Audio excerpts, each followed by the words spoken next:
दिव्यांग बांधवांसाठी अतिशय महत्त्वाची अपडेट आहे मित्रांनो। आता एसटी महामंडळाने एनसीएमसी कार्ड हे सक्तीचे केलेले आहे। यातून दिव्यांगांची लूट होताना दिसत आहे। मित्रांनो, एसटी महामंडळाचा प्रवास आता स्मार्ट होणार असं आपण ऐकलंय, पण हा स्मार्ट प्रवास खरोखरच सोयीचा आहे की दिव्यांगांच्या खिशावर डल्ला मारणारा आहे? माझ्या हातात सध्या एक महत्त्वाचं पत्र आहे जे महाराष्ट्र राज्य दिव्यांग कल्याण विभागाच्या आयुक्तांना पाठवण्यात आलेलं आहे। एसटीने सक्ती केलेल्या नव्या एनसीएमसी कार्ड मागे नेमकं काय गौडबंगाल आहे आणि दिव्यांगांची 199 रुपयांची लूट कशी केली जाते हेच आपण आजच्या या व्हिडिओमध्ये उघड करणार आहोत।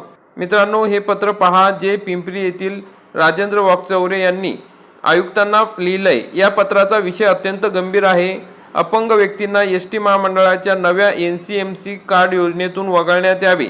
आता तुम्ही म्हणाल स्मार्ट कार्ड तर चांगलं असतं, मग विरोध का? त्याचं कारण काय? तर या कार्डमध्ये ज्या अटी दिलेल्या आहेत त्यामध्ये दडलेलं आहे।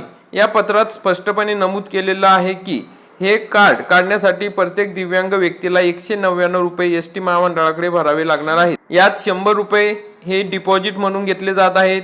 50 रुपयाचा सक्तीचा रिचार्ज पॉकेट रिचार्ज करावा लागतोय। आता विचार करा, जो दिव्यांग बांधव वर्षातून एकदा किंवा दोनदाच प्रवास करतो त्याच्यासाठी हे 199 रुपये खर्च करणे कितपत योग्य आहे? हा थेट दिव्यांगांच्या खिशावर मारलेला डल्ला नाही का? पत्रात दिलेल्या माहितीनुसार अपंग व्यक्ती अधिनियम 2016 चे इथे सरळ उल्लंघन होते। केंद्र सरकारने दिव्यांगांसाठी UDID कार्ड ही एकच ओळख देशभर लागू केली आहे। कायद्यानुसार दिव्यांगांना सवलत देण्यासाठी हेच कार्ड ग्राह्य धरणे बंधनकारक आहे। मग एसटी महामंडळ पुन्हा एकदा दुसऱ्या कार्डाची सक्ती का करत आहे? या कार्डासाठी पैसे का वसूल केले जात आहेत? विशेष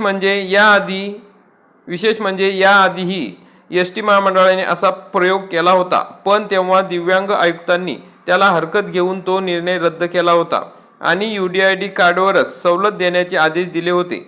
आता पुन्हा तोच प्रकार स्मार्ट कार्डच्या नावाखाली सुरू झाला आहे, जो सामान्यांच्या खिशाला परवडणारा नाही। राजेंद्र वाकचौरे यांनी आयुक्तांकडे स्पष्ट मागणी केलेली आहे। या नव्या कार्ड योजनेतून दिव्यांगांना पूर्णपणे वगळण्यात यावे।